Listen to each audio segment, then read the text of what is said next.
Sewall here, baseball card collector, investor, dealer, in that order.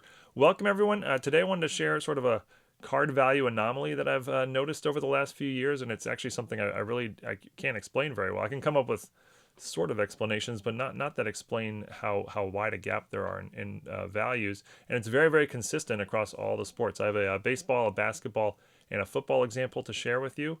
And I find it very interesting because, again, something I can't really explain well. So yeah, let's jump in. All right, take a look at these two cards here, and probably these are not cards that most people are familiar with, but the card on the left is a 1999 Ultimate Victory Derek Jeter. It's a parallel numbered out of 100. The card on the right is a 2003 Fleer box score Gold Derek Jeter, also serial numbered out of 100. Now, we all know that, rare 1990s inserts can have a lot of value. The big famous sets, the PMGs and the gold refractors and the essential credentials can have crazy values, but even sort of lesser known sets, serial numbered out of 100 and things like that of star players like Derek Jeter will still have significant value. An ungraded copy of the Ultimate Victory out of 100 recently sold for $376 on eBay. But going back to the two cards, the card on the left, again, 1999, the card on the right, 2003. Derek Jeter's rookie cards are from 1993. So in the card world, this is a 7th year card versus an 11th year card. That should make very little difference. Ultimate Victory and Fleer box score, I mean, they're both sort of comparable in terms of quality of brand, we'll say. Both cards are parallels and both cards are serial numbered out of 100. So if you were just given this information, you would probably say, okay, the card on the left should be worth a little bit more because it's just a little bit older. But, we're talking about a 26-year-old card versus a 22-year-old card. Not a big difference. In both cases, it's not like a rookie. Neither card's like a rookie or a second year even, or anywhere close to that. Neither is like a significant card or a significant brand or a well-known set or anything like that. These cards should be pretty close in value. Again, the Ultimate Victory sold for $376. A PSA 9 recently sold for over $500. Meanwhile, there's a copy of the Fleer box score, again, out of 100 on eBay right now for $40 or best offer. Basically 1/10 the price, even though the card is just 4 years later and everything else, the specs are essentially the same. This is very consistent across, many sets. Here's some other sales, recent sales of Derek Jeter cards from 1999, again, the 90s, numbered out of 100. This UD MVP gold script sold for 300 plus. Here's one that sold for 227 in a PSA 8. Here's a UD Ionics Techno that sold for $376 in a PSA 9. Here's a UD Century Legends die cut. Again, all these are numbered out of 100 and from 1999. This one sold for $200 in a PSA 9. And here's a PSA 10 Upper Deck Exclusives Level 1 that sold for close to 800. And all these examples I just shown are not like, really well-known sets like, again, the PMGs or something. They're all just sort of random parallels or inserts that are low serial numbered from 1999. So clearly any Derek Jeter low serial numbered card from 1999 is going to be, worth hundreds of dollars at a minimum. But if you jump ahead just a few years to 2003, again, this one is listed for $40 or best offer, but these are all out of 100 as well. Here's a 2002 Fleer box score that's listed for 38 or best offer. Here's a 2003 donruss signature, again, Century Proofs out of 100 that sold for $23. Here's a jersey card from 2003, serial numbered out of 100, that's listed for $65 or best offer. Here's a jersey card, a mirror blue, Leaf certified mirror blue, serial numbered out of 100, jersey relic that sold for $32 in auction. So for some reason, there's this massive drop off from 1999 to 2003 in the case here of Derek Jeter, where the cards go from hundreds of dollars to tens of dollars, even though the specs are essentially the same and it's just a few years difference. And just to be clear, I'm not saying that either category is overvalued or undervalued. I just find it very interesting that this is the case, and it's such a large discrepancy that I can't really explain it. Now I have a couple, explanations which I'll share towards the end, but again, those don't really explain the wideness of the gap. Again, the card on the left should be worth more than the card on the right by a little bit, and with some explanation, you can stretch that a little bit. But 10x, I don't see where 10x is coming from. All right, next let's look at our basketball example, and we're going to use Kobe Bryant, and we're going to look at the cards in a PSA 10 this time, starting with a 1999 Hoops Pure Players Kobe Bryant.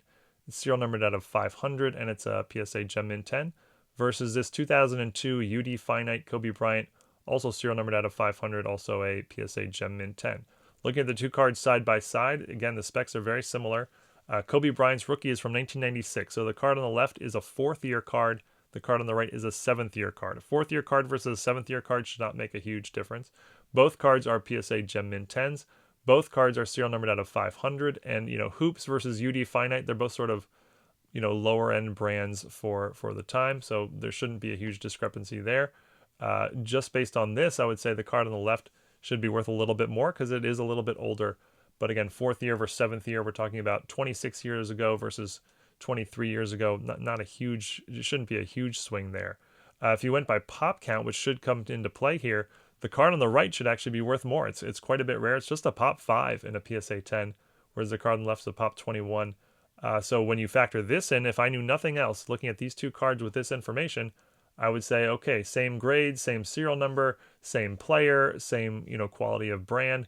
Card on the left is a little bit older. The card on the right is a lower pop count. So I would say these cards should be worth about the same, more or less the similar values. Well, the 2002 UD Finite PSA 10 recently sold for $283, and the 1999 Hoops recently sold for $1,400, about 5x the value. So again, I just find it very interesting that collectors value the card on the left 5 times as much as the card on the right. All right, and for our football example, I wanted to use a slightly lesser player. I mean, Tony Gonzalez is an all-time great tight end. He's a Hall of Famer, but in terms of card values, he's not on the same level as Derek Jeter and Kobe Bryant.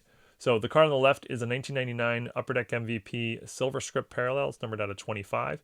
The card on the right is a 2002 Upper Deck MVP Gold Parallel, also serial numbered out of 25. So these are the same brands, same serial number, just 3 years apart.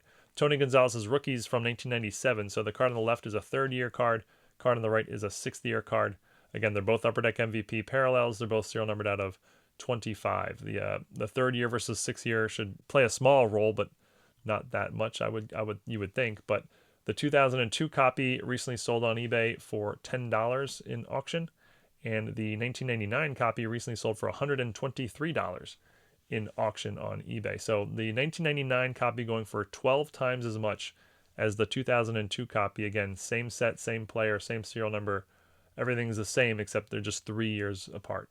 So I just find this massive decline from the late 90s to the early 2000s to be really interesting. And I don't know of any other 3 or 4 year stretch where you see something like this. It's not like from the late 50s to the early 60s, there's some huge decrease in values. No, there's a little decrease in value, as you would expect. The Willie Mays on the left is a little more valuable because it's a little bit older, but there's a 20% decrease or so. If you went by the prices we just saw comparatively, the card on the right, the 63 Mays, should be worth like $40. But, no, it's worth $325, which is sort of a lot more logical. So I have a few thoughts that might help explain this a little bit, but again, it doesn't really explain the 10x phenomenon thing here. But first is that I think in the 1990s, cards are a little better looking. I think the card manufacturers put a little more effort into making nice looking cards, and therefore they're slightly more desired. Also, I think in 1999 there were probably more collectors than there were in 2003. Like, those were years where the hobby was really declining. So maybe more people remember the 1999 sets when they were kids today, as opposed to like the 2003 sets. That may play a small role. And then third is I think there's probably a psychological element to owning a card from the 90s. Like the 1999, that was last century, whereas 2003, that was just a few years ago. I don't know if that's true or not, but I feel like that could be the case where there's like this psychological thing about a card from the 90s being much older and worth a lot more. But that's it for now. Would really love to hear people's thoughts on this one. I'm sure a lot of you sort of collect these years or were collectors in these years and perhaps have some thoughts that I didn't think about. I would love to hear that. But yeah, appreciate everyone watching as always. Eat your vegetables and see you all again next time. Thanks, everyone.